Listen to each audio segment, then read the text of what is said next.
ప్రకాశం జిల్లా మార్కాపురం పట్టణంలోని 31వ వార్డులో మార్కాపురం జిల్లా ప్రకటించిన సందర్భంలో రాష్ట్ర ముఖ్యమంత్రి వర్యులు నారా చంద్రబాబు నాయుడుకు కృతజ్ఞతలు తెలియజేసి పాలాభిషేకం కార్యక్రమం ఘనంగా నిర్వహించబడింది। ఈ కార్యక్రమానికి ముఖ్య అతిథిగా శాసనసభ్యులు కందుల నారాయణ రెడ్డి పాల్గొన్నారు। ముందుగా వార్డులో నిర్వహించిన ర్యాలీ కార్యక్రమంలో జై చంద్రబాబు జై కందుల నినాదాలతో మహిళలు స్థానిక నాయకులు ప్రజలు జేజేలు పలికారు। జేజేలు పలికారు। అనంతరం సభ వద్ద ఏర్పాటు చేసిన ముఖ్యమంత్రి చిత్రపటానికి పాలాభిషేకం నిర్వహించబడింది। శాసనసభ్యులు కందుల నారాయణ రెడ్డి మాట్లాడుతూ అప్పట్లో ప్రత్యేక జిల్లా కోసం 63 రోజుల పాటు ఉద్యమం చేశాము। నిరాహార దీక్షలు సైకిల్ యాత్రల సందర్భంలో పోలీసులు అరెస్ట్ చేసి హాస్పిటల్లో బలవంతంగా సైలెన్ ఇవ్వడం జరిగింది। ఈ కష్టాల తర్వాత మా పెద్దయిన నారా చంద్రబాబు నాయుడు జన్మదిన సందర్భంగా ప్రజల స్పందన చూసి ప్రత్యేక మార్కాపురం జిల్లా ఇచ్చే హామీ ఇచ్చారు। ఇప్పుడు ప్రభుత్వం ఏర్పడిన 1.5 సంవత్సరం కాలంలోనే జిల్లా ప్రకటన జరిగింది అని గుర్తు చేశారు। వైసీపీ నేతలపై విమర్శిస్తూ గతంలో జిల్లా కోసం ఎటువంటి ప్రయత్నం చేయక తమ ఎమ్మెల్యే పదవులను కాపాడుకోవడానికి నాటి ముఖ్యమంత్రి వద్ద మోకరిల్లిన వారు ప్రస్తుత జిల్లాను అభివృద్ధి చేసేందుకు అర్హత లేకపోవడం స్పష్టమని, కూటమి ప్రభుత్వం హామీలను నెరవేర్చుతూ ప్రజలకు సేవలు అందిస్తుండగా వైసీపీ నాయకులు అబద్ధాల్లో ప్రచారం చేస్తూ ప్రజల వద్దకు రావడం లేదని ప్రజలు గమనించాలి అని పేర్కొన్నారు।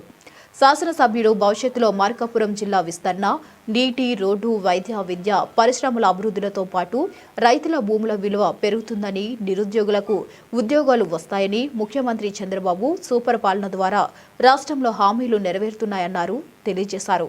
ఇక ఈ కార్యక్రమంలో కూటమి నాయకులు, కార్యకర్తలు, గ్రామ ప్రజలు, మహిళలు పెద్ద సంఖ్యలో పాల్గొన్నారు। ఎవరిది ప్రేమ, ఎవరిది ఈ ప్రాంత ప్రజల పట్ల అభిమానం? అరే మన కుటుంబ సభ్యులు మన వాళ్ళు అని చెప్పి తాపత్రయపడితే ఏదన్నా చేయాల। ఓట్లప్పుడేమో మా కుటుంబ సభ్యులు అంటుంటారు, తర్వాత తూచి అంటుంటారు। అటువంటి వాళ్ళకి మన వాళ్ళు కొందరు సంకలు కట్టుకొని సపోర్ట్ చేస్తుంటారు। ఈరోజు డబ్బు శాస్త్రం కాదు, ఓట్లప్పుడు ఇస్తే 500 1000 ఇస్తారు, అది ముఖ్యమా? ఈరోజు మన జీవితాలు ముఖ్యం, మన పిల్లల భవిష్యత్తు ముఖ్యం।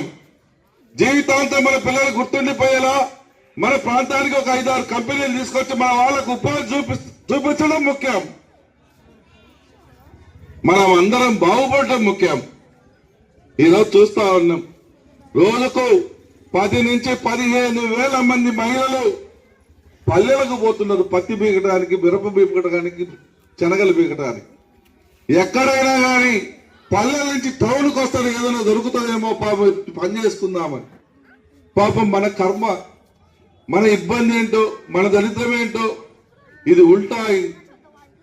ఆ కష్టాల నుంచి గట్టెక్కాలంటే మనకు జిల్లా అయితే సాధ్యమైనంత వరకు ఆ రకంగా ఉండదు। రేపు పెద్ద పెద్ద బిల్డింగ్లు కడతారు, బేల్దారులకు పనులు దొరుకుతాయి, పెద్ద పెద్ద హోటల్స్ వస్తాయి, అందరికి పని దొరుకుతుంది। చిన్న బడ్డీ కొట్టు కాడ నుంచి బంగారు కొట్టు వరకు వ్యాపారాలు బాగా జరుగుతాయి, గుడ్డల కొట్లు బాగా జరుగుతాయి, అన్ని బాగా జరుగుతాయి। రేపు ఊరు పెరుగుతుంది, అందరికీ సెంటర్ అవుతుంది। అదే జిల్లా హెడ్ క్వార్టర్లో ఉంటే ఒంగోలు వరకు పోనవసరంలా, విజయవాడ పోనవసరంలా, ఏ పని ఉన్నా ఇక్కడే చేసుకోవచ్చు। ఎస్పీ ఆఫీస్ వస్తుంది, కలెక్టర్ ఆఫీస్ వస్తుంది, జేసీ ఆఫీస్ వస్తుంది, అగ్రికల్చర్ ఆఫీస్ వస్తుంది, మెక్మా ఆఫీస్ వస్తుంది, అన్ని ఆఫీసులు ఇక్కడే ఉంటాయి। ఇవన్నీ జరిగినప్పుడు మనకు తిప్పడం తగ్గిపోతుంది కదా। 2-3 రోజులు పనులు పోగొట్టుకొని ఆడుకోపోవాల్సిన పని లేదు కదా। ఇక్కడ హెడ్ క్వార్టర్లో శాసనసభ్యులమో మేమో ఉంటాం కదా, మీకు పని చేసి పెడతాం కదా। మన అందరికీ ఈరోజు రిలయన్స్ వచ్చినట్టు రేపు ఇంకా వెలుగొండ పూర్తయితే ఇంకా 10 కంపెనీలు వస్తాయి। ఈ 10 కంపెనీలు వచ్చిన మన వాళ్ళందరికీ ఉపాధి జరుగుతుంది కదా।